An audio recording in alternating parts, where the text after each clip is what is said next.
Well, hello and welcome. This is the inaugural programme, Islands at War, a podcast-type programme from GNET Radio. I'm Keith Bengelli, and my fellow presenter is Nick Lahuri. Hello, Nick. Hello, Keith. How are you? I'm not so bad at all. We're a little bit nervous. This is our first time on air doing this, but off we go. So the aim for Islands at War is to give listeners an understanding about the occupation of Guernsey and in fact the whole of the bailiwick of the Channel Islands. We will also touch on war as we progress through each month of the year, of the actual occupation, and we will be looking at things to do with social history but also the military, obviously. And my background, and we'll go to Nick shortly, my background is I'm born on Guernsey. My family were here, my father's family were here, and we'll get more into that in due course. My mother was a Londoner, so it doesn't quite figure into this story. But Nick, your family as well? Yes, my family, some of my family were here in Guernsey. My great-grandparents were here throughout the occupation. I had a great-uncle who was here as well during the occupation. My parents were both born in the UK due to my grandparents having been evacuated, both grandfathers joining the armed forces. My grandfather, in fact, joined the Royal Navy, but we'll get into this in due course, because our families, Nick, will enter stage left and exit stage right from time to time. So the main thing, of course, is to get much of the social history and military, as I said before. Listeners might be interested in that our studio is at my home, and we are actually broadcasting from what was a pack house. Now, the garden, or the land that I own at the back of the house, was a tomato vinery, greenhouses that were growing tomatoes. When the Germans arrived in 1940, the crop wasn't sold to the UK, and the family managed to get some reparations, but this again will drop into our podcast programme as we progress. But this very room, Nick, German soldiers would have actually entered in order to use this pack house as a hub for local tomatoes. Like so many other houses as well that were taken over by the Germans during the course of the occupation, and I think that's something we'll talk about during the course of these episodes. Yes, we will. The actual house that I own wasn't used didn't have Germans billeted on them, but next door did. And in this road and up the track, the Cuckoo Lane, which we've discussed, there was a huge German military stables there. So next door, my next door neighbour almost certainly would have had Germans billeted on them, and the dividing wall is elements of German concrete. So we are in the midst of the legacy of the occupation. Now, Nick, where are we going to get our sources from? We thought that we would plunder some of the very, very good diaries that have been written and published in recent years for the background of much of what we're going to talk about in this pilot episode, and also in June we're using the Reverend Ord's book. We'll talk about Reverend Ord perhaps a little bit more, and then we'll also Herbert Winterflood's diaries. Herbert was a journalist. In fact, he's only passed in the last few years. Indeed. And historian Cruikshank's books. Also, Nick, you do a lot of delving. I spend a lot of time delving in archives. It's my hobby. So and that's archives both here in Guernsey. The Jersey archives, they have a very good search facility on their website, and the National Archives in the UK. One of my other favourites is the British Newspaper Archive, because I can find all sorts of strange things in there that you just wouldn't have even thought about, just personal stories about people from the Channel Islands. So that's another great source, as well as people get in touch with me since the blog's been running for a couple of years. People get in touch with me with personal family stories that they just thought nobody would be interested in, really. I had a gentleman email me a couple of weeks ago who explained that he had some letters that had been written during the course of the occupation, and he'd had them since 2015, and just thought nobody'd be interested really, and would I like to have a look at them? And actually, they were very, very interesting. And now we've alluded to your blog. Could you expand on how? Well, first of all, the title and how long is it running, and more importantly, how can people access it? Yeah, sure. So it's been running for just over a couple of years now. And it came about because talking to title. Oh, it's yes, that would help, wouldn't it? It's called Island Fortress. If you Google islandfortress.com, you will find it. It came about because some friends were pestering me because I've been collecting information about the occupation for a long time, and I was getting pestered. You should really write a book, and I said I don't have time for that, and I got talked into doing the blog instead, thinking that would be a lot less effort to research and do. How wrong was I? And since that, I've also been talked into writing a book. So I've got both things on the go. So is your blog, the aim of this programme is, to start at the start of the occupation and finish at the end of the occupation? Is the blog linear in that way? Or No, the blog's not linear. So I've picked out some stories of individuals and what happened to them during the occupation. One of the most popular is actually about an English doctor who moved here just before the occupation and ended up staying. He decided to stay to look after people here. He didn't want to abandon his patients, sent his family off to the UK, and that's one of the most popular. But I've got a lot of human stories in there. I've also got a lot of stories about events that perhaps haven't been written about that are of interest to many people. I do enjoy getting the feedback on the blog as well from people that have viewed it. Well, one of the things that I found in talking to people in my so-called career as a tour guide and worker for the museum, from Guernsey Museum Services, is that what can appear to me, or maybe you initially, as a very, very small aspect of the occupation, to somebody else can be a very, very large topic. And once you get it into your sites, it's amazing what can turn up. Oh, it's very easy to disappear down a rabbit hole. The number of times that I've been looking at, gone to the archives to look at a document about one particular subject, and I've been flicking through the file, photographing the bits that I'd originally come to take pictures of, and I've noticed something else and thought, oh, that looks interesting. I wonder what that's all about. And it can be something relatively minor, and then you go off and do a bit more digging, and you find that there's quite an interesting story to tell about that particular topic, or it relates to somebody else that I've already written about, or I'm already about to publish a blog about, and I'm still working on their story as well. It might be worth, actually, when we casually, you and I casually allude to the archives, it might be worth explaining to the listeners about the archives here on Guernsey, the wealth of information contained within, and also the easy access. Yeah, they're really, really helpful people there. They indulge my every strange request by email, asking them about random things like, do you have the shipping logs for the harbour between two dates in 1944, and all sorts of weird and wonderful requests. But they are really efficient, and they will come back and explain that they've found something, or they haven't found quite what you were looking for, but they found something that looks to be related to it, and might you be interested in it, and you just arrange time to go up there, go see them, and have a look at what they've got for you. You can also just pop in if you're not looking for anything in particular.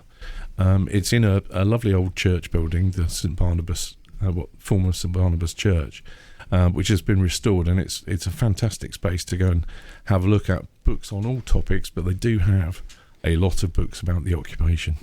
Yeah, so they've got a mini library there, and it was very gratifying for me especially, to be aware of how friendly they are and how serious they take you.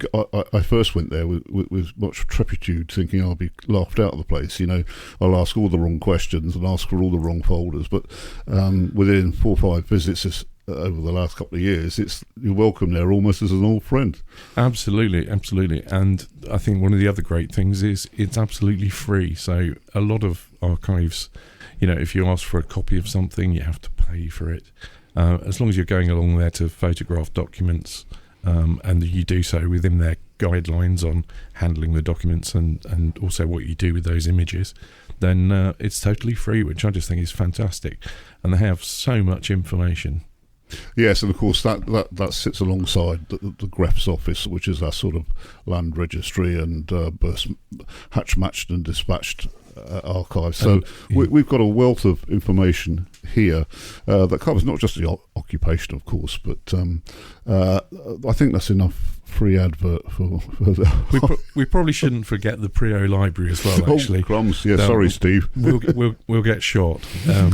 They're super helpful as well. I noticed in the paper the other day actually that they're reorganising some of their books on the occupation and expanding what they've got out in the main bit of the library because it's become such a popular topic. Yeah, well, that doesn't surprise me. I mean, they're awaiting digitalisation as well from one of the bigger companies. And, there's quite a lot of Guernsey information that predates the occupation that has been digitised. But I think we're looking for all of that material that we slouch down to the St Barnabas for might one day be accessible when we're in our studies online. But as people are aware of how interesting the occupation is, and we see this as the visitors that come over, as this information becomes available digitally, I think it's going to be great for our island and for Guernsey because it's becoming a subject. If we take the potato peel pie book and film, for example, which is easy to scoff, but we both know it's been powerful in persuading people to come to Guernsey. Absolutely, yeah. Certainly, I've had people that have inquired on the website and about different things, about coming to see locations from the book, which is fine from the book, but a little bit more problematic from the film if they're expecting to see something that looks exactly like the film. Yes, but the whole, I wouldn't even call it controversy about the film not being filmed here is completely irrelevant because it has been a fantastic advert for the Channel Islands. So. Yeah. And the story can be a bit light. I view it as a rom-com, I suppose. But potato peel was very valuable to people as a culinary delight. I'll get onto that in our June episode. It's probably worth at this stage saying that this is primarily a pilot episode to set the scene. The next episode we do will be June 1940. Now the Germans, just to put some perspective in here, Nick. The islands were occupied at the very end of June 1940, but it seemed to people here that although war had been declared in September 1939, we entered a period called the Phony War. Now, the Phony War is almost self-explanatory, and it played out in England in a certain way, but it sort of played out here in it was just the war up until the spring of 1940 when Hitler invaded France. The war seemed to be very much just a background hum.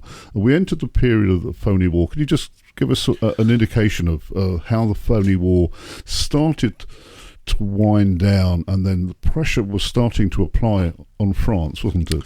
Yeah, sure. It was slightly surreal, I think, when you read some of the things. You've got people coming here for holidays all the way up until June 1940.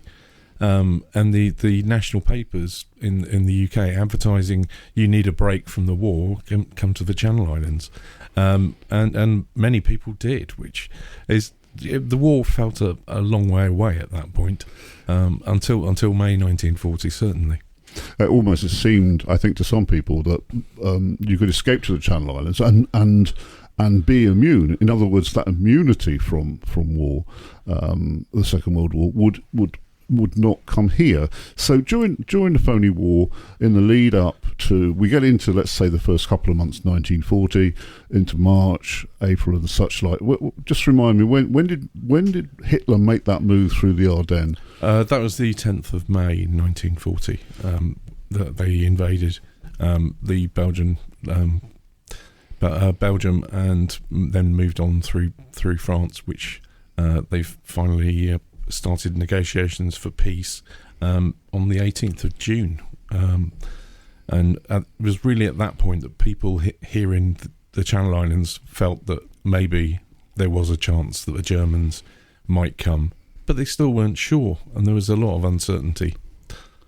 Yes, and that uncertainty stemmed, I think, one could truly say, from the War Office, from the Home Department in Whitehall, and certainly transmitted itself to our politicians here. There was we'll get into that, but there was a sort of split on should we stay or should we go. So the Germans then put pressure on the French. The French collapse. We have the Dunkirk escape. Hardly a victory, but so at that point here, what were people feeling and thinking here? People were still thinking at that point. I mean, the last troops were taken off of Dunkirk on the 3rd of June 1940, which in total there were 338,000 who were taken off of Dunkirk, which I just think is a fantastic operation that they managed to get so many out. They started out thinking they weren't going to get anywhere near that number out, so I just think that's fantastic. But people here were getting a little bit nervous. If you read diaries and you look at the newspapers, people were starting to wonder: is it still safe? Is it not? The thing going back to the War Cabinet was even they didn't know what was exactly going to happen. They kept changing their mind. Sometimes they changed their mind 3 times in a day as to what they were going to do. Were they going to defend the islands? There's one day in 1940 where their first meeting in the morning, when you read the minutes of the meeting, they decide that they're sending an entire battalion to come and defend the Channel Islands. By lunchtime, they've sort of made a smaller contribution. They're going to send a much smaller force to the Channel Islands, and by the end of the day, their last meeting of the day, they decide that it's just pointless trying to defend the islands, and there'd be a massive amount of civilian deaths and military personnel completely pointlessly, because the Germans would just be able to bomb from the French coast.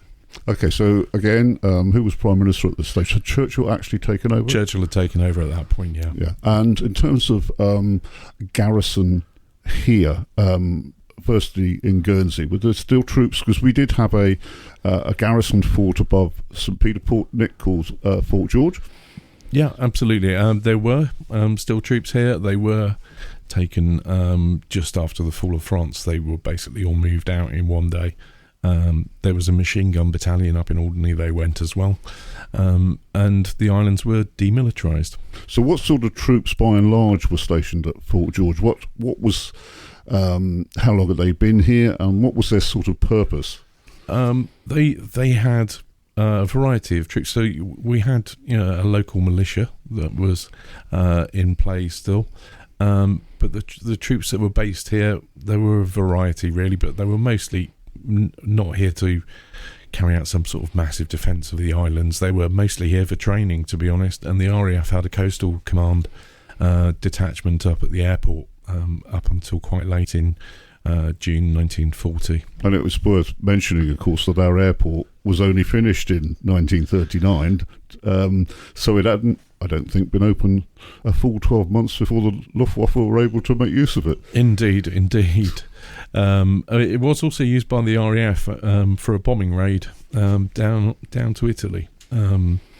They didn't start off here, but they landed here, fueled up, and landed in Jersey as well. Okay, because you mentioned Italy, because that's one of the things I want to talk to you about when we get into our June 1940 episode get in deeper, because that's very interesting. People forget about British involvement in Africa against the Italian Somaliland, etc.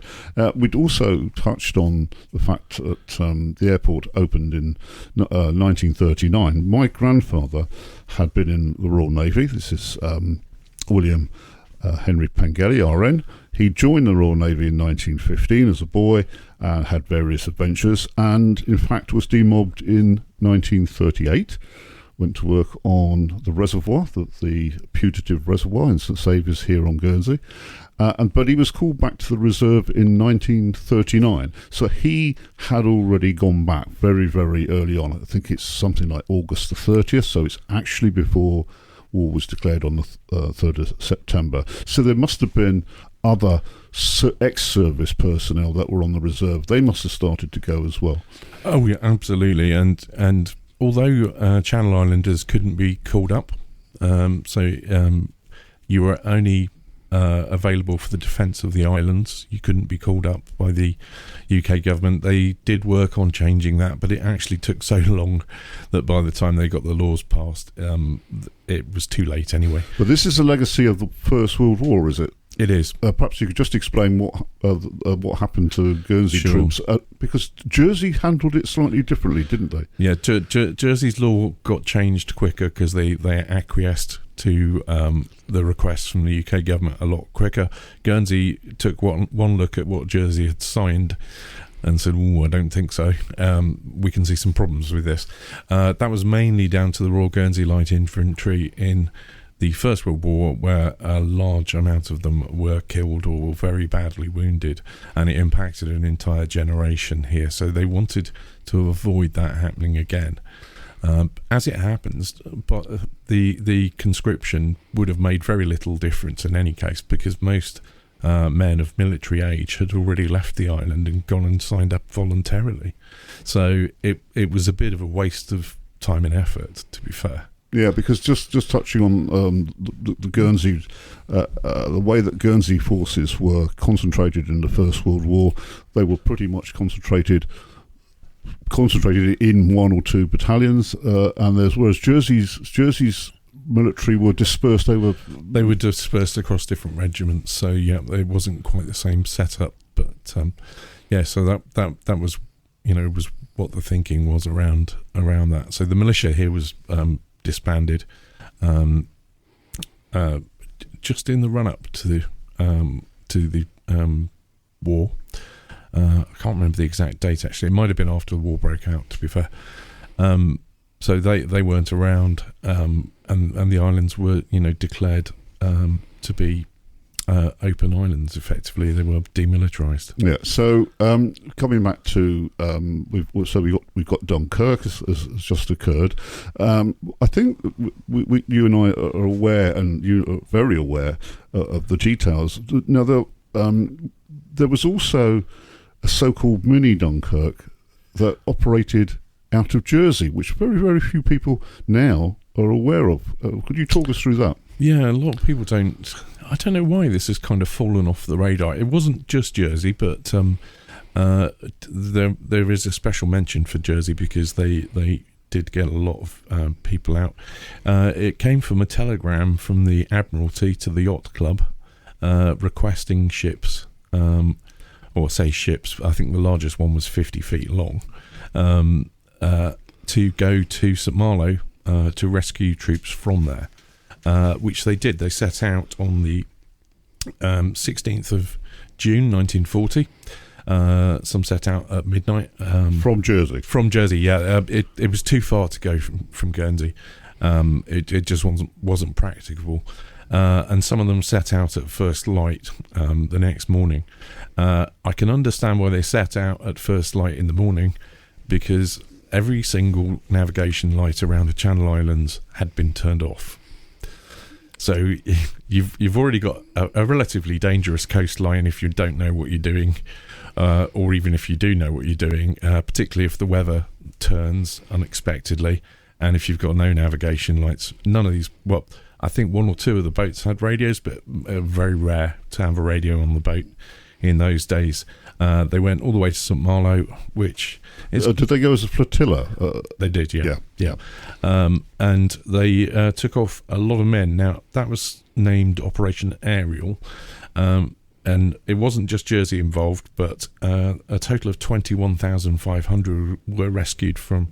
21,000? From the French coast, not all through Jersey. Oh, right. But that was other boats that picked people up from other parts. Okay, so this is 21,000-ish, 22,000 personnel that weren't at Dunkirk.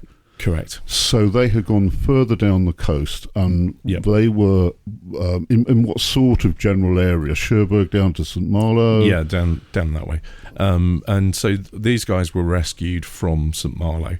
They in fact picked up a naval ship dropped off 30 men equipped to blow up the locks, etc. at St Malo to stop the Germans having access to them. It dropped them off and then went back to the UK. So those guys were the last ones out, and they were rescued by the boats from Jersey.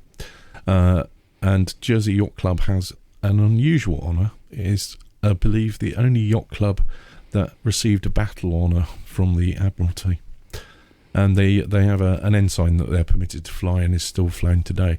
If you go into their yacht club, they've actually got a plaque which lists the names of all of those involved in the rescue, and also the names of their boats, and a copy of a congratulatory telegram from the Admiralty. And estimate of troops, serving personnel that were evacuated that actually went through, processed, if you like, back through Jersey. Yeah, I'm not sure what the number was for that. Actually, that's something. Are we talking about hundreds or thousands? I think there were probably a few thousand that went through. That's something that maybe we'll pick that one up in the June podcast. Nick's making a note now, because it is, the more one talks about it, the more fascinating it becomes as it gets into focus. Because these are rhetorical questions, Nick. I'm not pressuring you at the moment, but had these guys seen combat? Were they ragtag and bobtail? Was it a managed retreat? All of these things become pertinent questions the more you start to think about it. It's definitely worth looking at that a little bit more. I mean, there were also some RAF personnel that escaped via here because they landed here, refueled, and then went off to the UK. Okay, so they'd flown. So the Jersey rescue was one thing, but then service personnel did route through Guernsey when people were escaping from France. Not very many. No, but some Spitfires did route through Guernsey. Now there is. I've read two separate accounts, where a lady is allegedly flew on with the pilot on her lap in a Spitfire to the UK. It seems odd that there are two separate accounts of this. One from the lady and one from the pilot. One is an account from a gentleman who'd heard the story and subsequently met the lady at a party in London several years later, and she mentioned that's how she got out. This gentleman had heard the story at the time that allegedly she escaped in the Spitfire, and it was also mentioned by an RAF pilot. Now, the actual pilot that did it would have got in severe trouble if he'd been caught doing this, so I'm not sure if it's true or not. I don't know if you've ever looked at a Spitfire cockpit. There's not a lot of room to manoeuvre in there, so it would have been very cosy. He certainly wouldn't have been wearing his parachute, that's for sure. No, because they wouldn't have had much room. But as they say, what a way to go. We've talked about the overall and general build-up of the war as it approaches the Channel Islands, and then towards the end of June the 28th. In fact, we had the raid from the German forces, an air raid. If you could just give us some background of how that came, because we will cover this in more detail. So in general terms, the raid and its aftermath. Just in general terms, I mean, whilst it had been decided that the islands were demilitarised, the British government were operating on a They just didn't know when to announce it. They didn't want to announce it and just let the Germans walk in, but equally they didn't want anything to happen. But unfortunately, they left it too late. So on the 28th of June, in early evening, about 5 to 7, they attacked the harbour at St. Peter Port and also attacked parts of Jersey as well, mistaking the trucks which had tomatoes on for actually troops being in them or munitions and things like that. There was quite a few people killed. I think the number off the top of my head was around 36 in Guernsey, and a few in Jersey. Not as many were killed in Jersey. They were somewhat luckier. The attack in Jersey seemed to be more across the island rather than centred on one particular point. So I think that probably helped. That said, they didn't just bomb St. Peter Port in Guernsey. They did attack other areas of the island as well. Yes, in fact, a chap who's passed now, I used to have the odd beer with him down at when there was a pub at the Landcrest Lodge. Guernsey people will pick up on that. And he was digging spuds out at the Chewy area, and they were shot at by one of the planes. What sort of plane were it? Heinkel or Dornier? Yeah, there were Heinkel HE-111s that attacked, and then they also had Dorniers were around, but not at that raid. But they did visit the islands just to check out what was going on.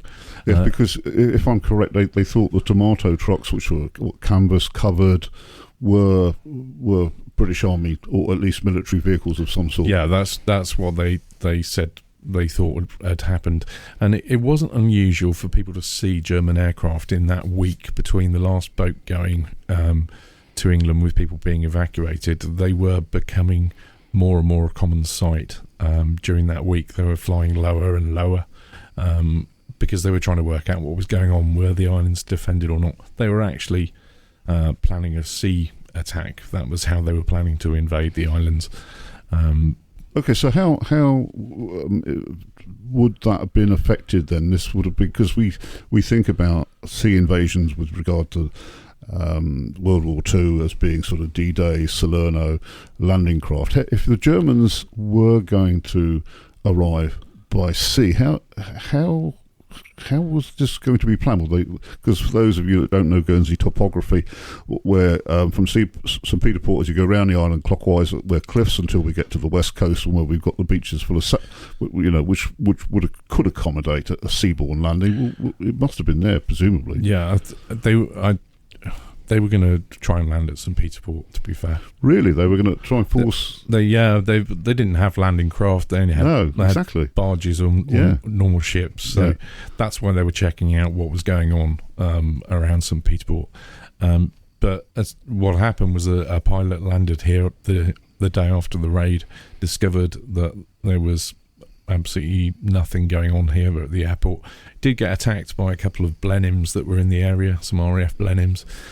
So he promptly got back in his plane and disappeared. And on the 30th of June, the Germans arrived, because once he'd gone back to his base on the Cherbourg Peninsula and announced that there seemed to be nobody there, and certainly nobody at the airport.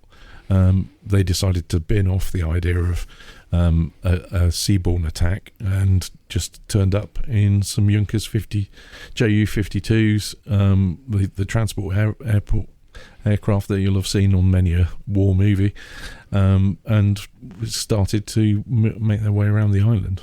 Okay, so we mustn't forget the other islands. Where were we with regard to Alderney, again in general terms for this pilot episode? So Alderney had taken the decision collectively to evacuate the whole island. So if you could just talk us through this process and the people involved. Yeah, so basically the whole of the population of Alderney, bar about...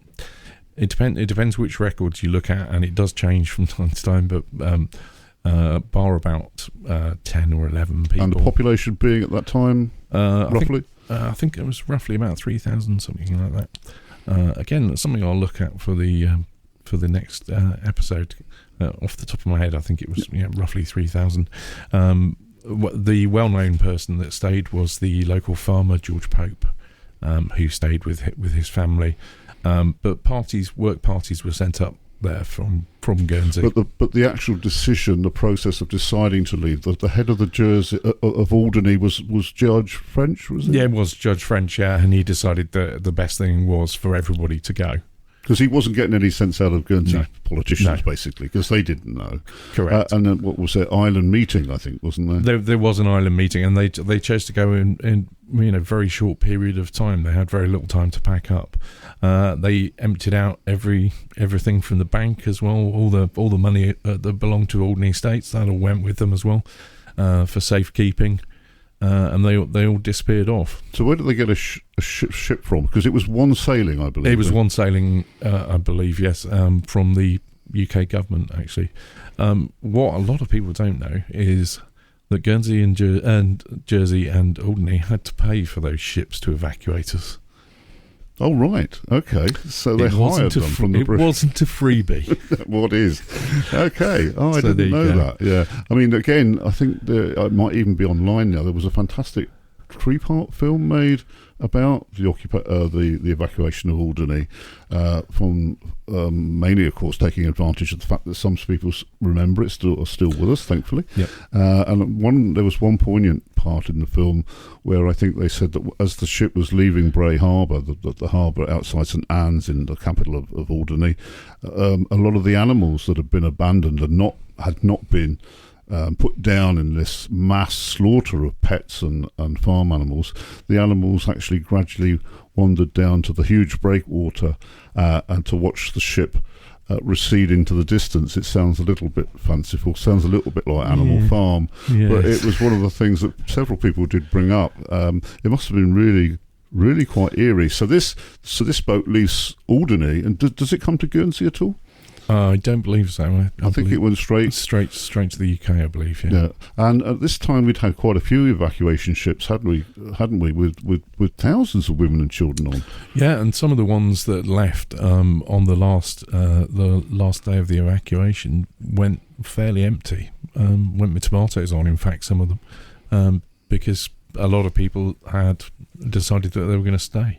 Yeah, Nick and I have alluded to the tomatoes a number of times. So tomato growing was the main crop, one of the main industries, if not the main industry in the war years, along with tourism, of course. And one of the things when you think about these ships full of women and children, a lot of women and children were evacuated. We're talking about thousands of women and children. Absolutely, pretty much half the population of Guernsey left. Far more than in Jersey. So. Yeah, so now that's always intrigued me. Why do you think that more went from Guernsey than Jersey? I'm really not sure. Actually, I don't really understand why. I think it was only about 5,000 or 6,000 went from Jersey. Yet you're talking about 20,000 roughly went from here. We ended up with half our population, which then proved actually to be a bit of a problem for Jersey, because obviously they had more mouths to feed as the war went on and times got tough. Interestingly, hardly anybody from Sark went. Well, I think the Dame of Sark, who was the titular leader of the community in Sark, pretty much forbade it, I think. Yeah, I think it was certainly single figures of people that I think it was left. Men that wanted to join up. Yeah, I think. Yeah. But at the late stage, of evacuation, the ones that wanted to join up are broadly gone by that point. And one of the things. Sorry to cut across you. One of the things that's people don't talk about because it never happened. But just imagine one of those ships had taken a torpedo, because the Germans were very active in the Channel at that time. Yeah, that would have been awful if that had happened, particularly in the earlier stages of the evacuation when people were keener to go. But as time went on, people started to doubt the decision. Some even went as far as, getting their ticket and turning up at the White Rock, which is, for those not familiar, that's the harbour at St Peterport. And turning up and then thinking, you know what, I don't want to go actually after all. There were lots of rumours flying around as well, which didn't help. So I've got one account that I read where a chap was trying to persuade his eldest daughter to go, and she just didn't want to go because she'd heard rumours that had come back to the island saying that islanders were having to sleep in parks in England. They had no accommodation, no access to food or anything like that. So she decided she wanted to stay here.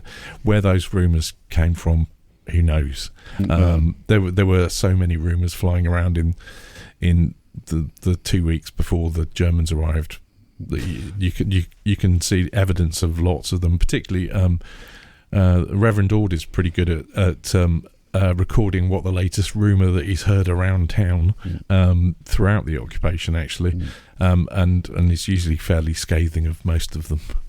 Okay, so we're coming towards the end of this pilot episode. It's really just to set the scene. The next episode will go more in depth in some of the elements that we've skated across today. The books that we we've referred to have been several diaries and from Nick's files. So in the next episode, when we drill down deeply and we will read probably some diary entries out, we will give a list out of the books and sources that we have drawn from. Now, before we go, I want to just ask Nick if he can remind us about his blog and where you can... Yeah, sure. You can find it if you Google Island Fortress. It's island-fortress.com. Anyway, is the website address. It's fully searchable. You can also search by topic. So I've tried to make it relatively easy to navigate, and you can sign up for a free email which will just let you know when I post something new on the blog, so you don't miss out. And well, that sounds fantastic, and it will go hand in glove with this program and this series. And also, if you wish to contact me or Nick, there's an email address which is occupied@gnetradio.com. So it's occupied@gnetradio.com. So what we're going to do now is say our farewells. Thank you very much, Nick. Thank you for inviting me along to talk to you. Not at all. I couldn't do it without you, that is for sure. We've been talking about this for quite a while and trying to get diaries organised and everything. But we're here and we're doing it. Yeah, we are indeed. We can only get better. Yeah. So thanks for everyone to listening. You will be able to pick this up on GNET's radio website as a Mixcloud, and the title of the programme is called Islands at War. So any queries to that email address, please. And I think we're going to play out now. So we're going out with Harry Roy